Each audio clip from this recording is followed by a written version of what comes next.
오늘도 이사야서 51장에 기록된 이 말씀을 통해서 하나님께서 주시는 은혜를 우리가 함께 나누기를 원합니다. 여러분, 오늘 이 이사야서 51장 말씀에는 이 바벨론의 포로로 잡혀가서 낙심하고 있는 이스라엘 백성들에게 힘을 주는 이 하나님의 위로의 말씀이 기록이 되어 있습니다.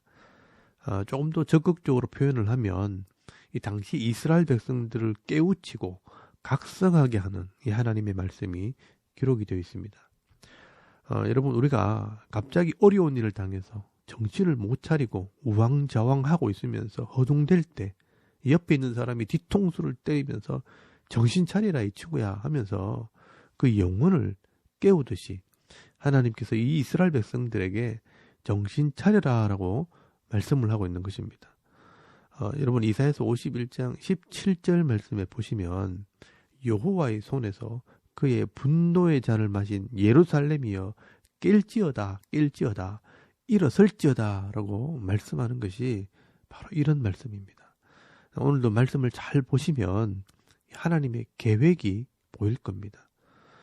처음부터 조금 살펴보면 여러분 1절에서 2절까지 말씀해 보시면 하나님께서 한번 생각해 봐라 라고 말씀을 합니다. 의를 따르며 여호와를 찾아 구하는 너희는 내게 들을지어다. 너희를 떠낸 반석과 너희를 파낸 우묵한 구덩이를 생각해 보라. 너희 조상 아브람과 너희를 낳은 사라를 생각해 보라. 아브람이 혼자 있을 때 내가 그를 부르고 그에게 복을 주어 창성하게 하였느니라 라고 말씀을 합니다. 여러분, 이 이스라엘의 첫 출발을 한번 생각해 보라는 것입니다.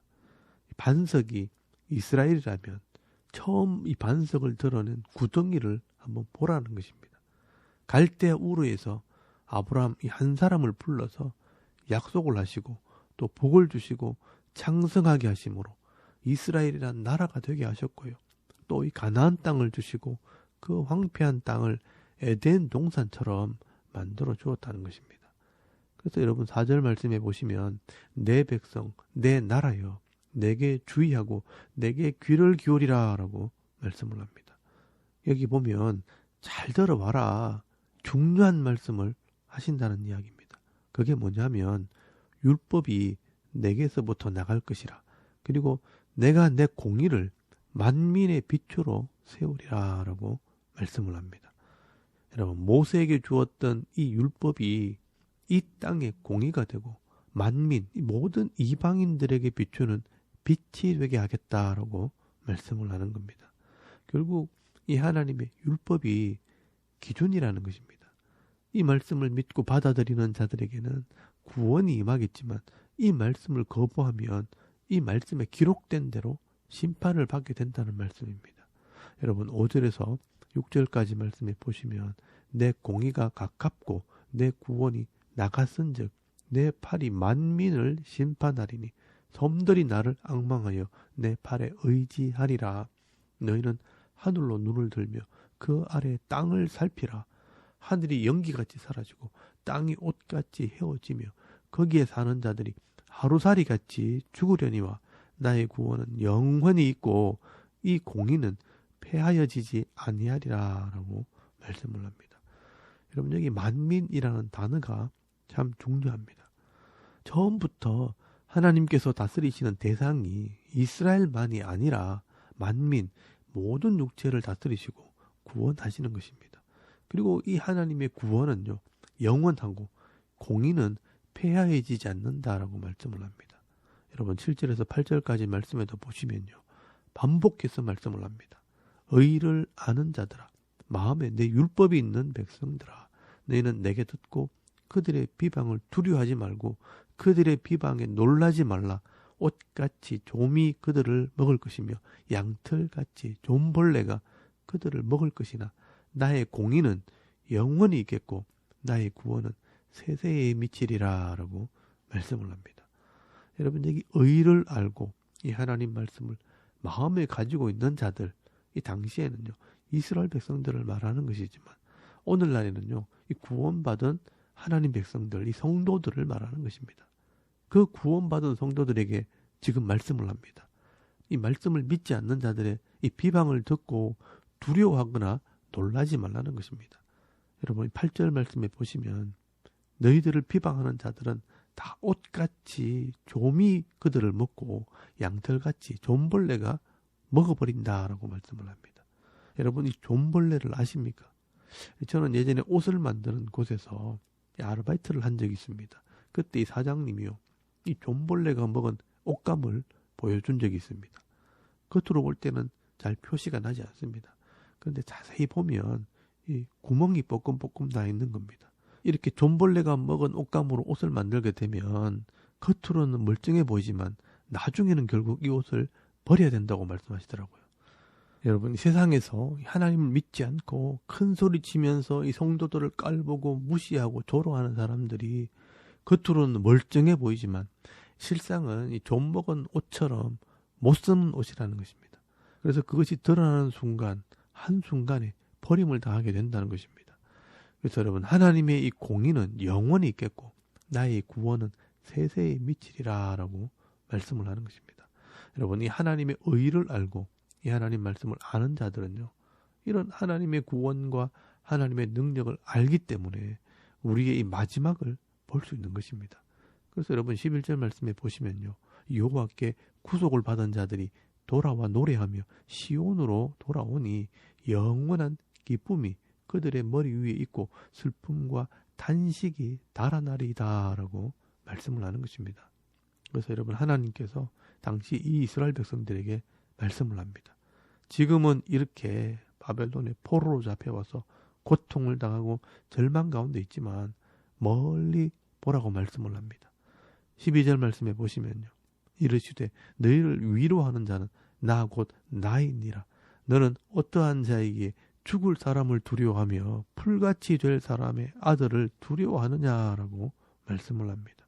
왜 이 바벨론 사람들이나 이 세상의 불신자들 때문에 두려워하느냐? 내가 너를 잊지 않고 내가 너를 구원하겠다라고 말씀을 하시는 것입니다.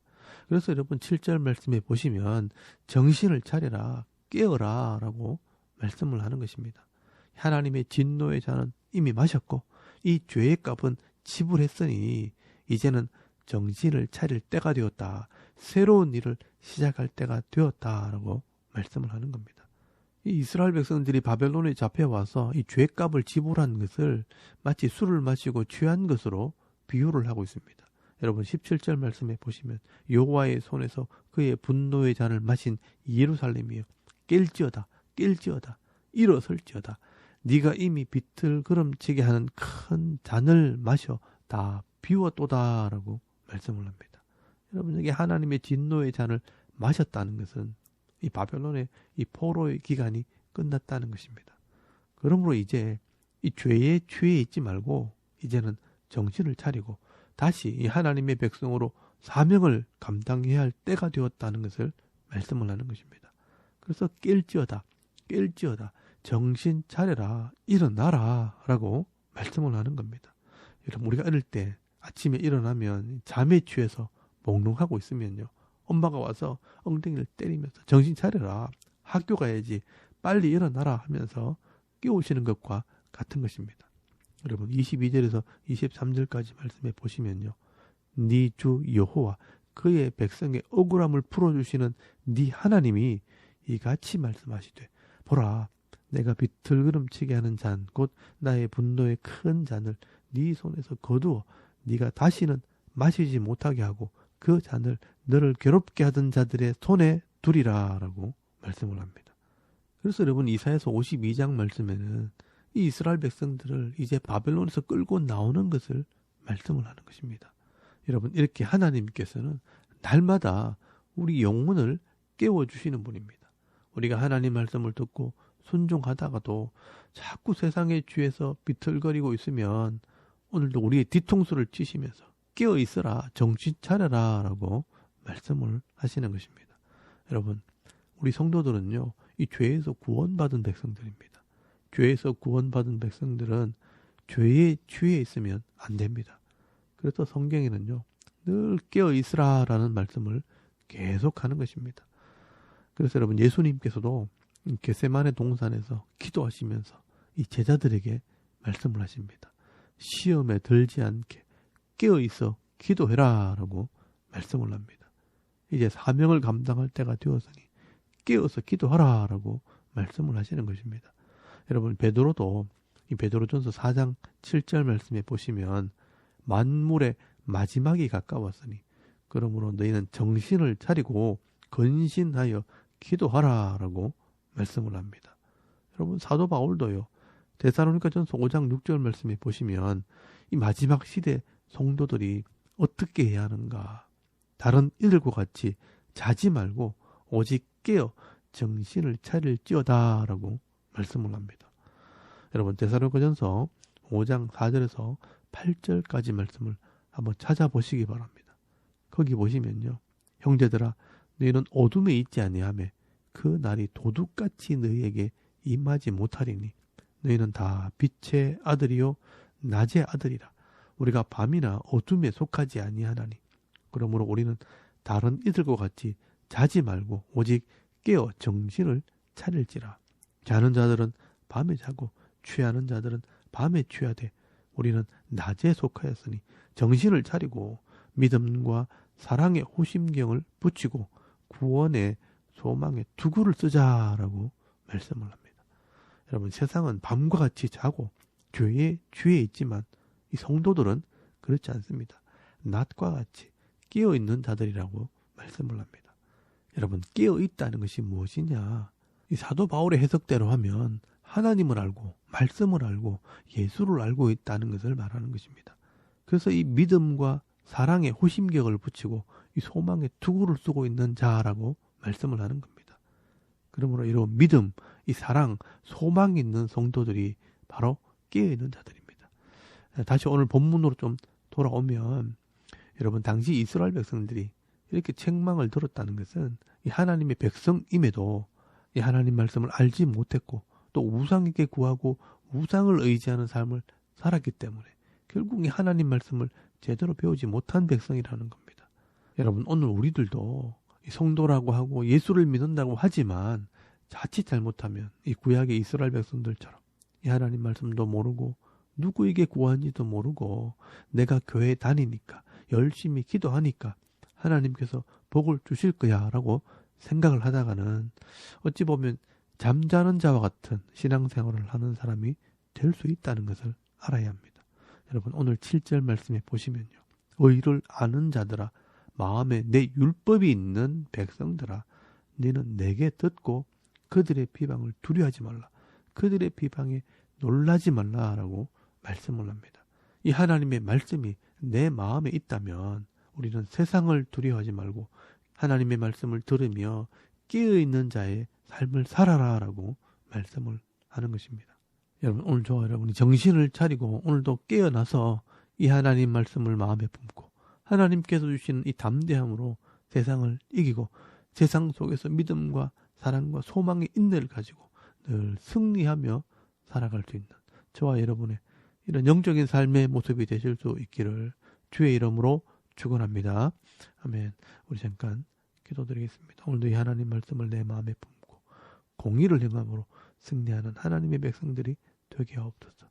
또 나라와 민족을 위해 섬기는 교회와 이 가정을 위해 또 개인의 기도 제목을 따라 기도하고 오늘 하루 삶을 또 시작할 수 있길 바랍니다. 다 같이 우리 하나님께 한번 기도드리겠습니다. 살아계신 하나님, 은혜를 참 감사합니다. 오늘도 이 아침에 하나님을 예배하게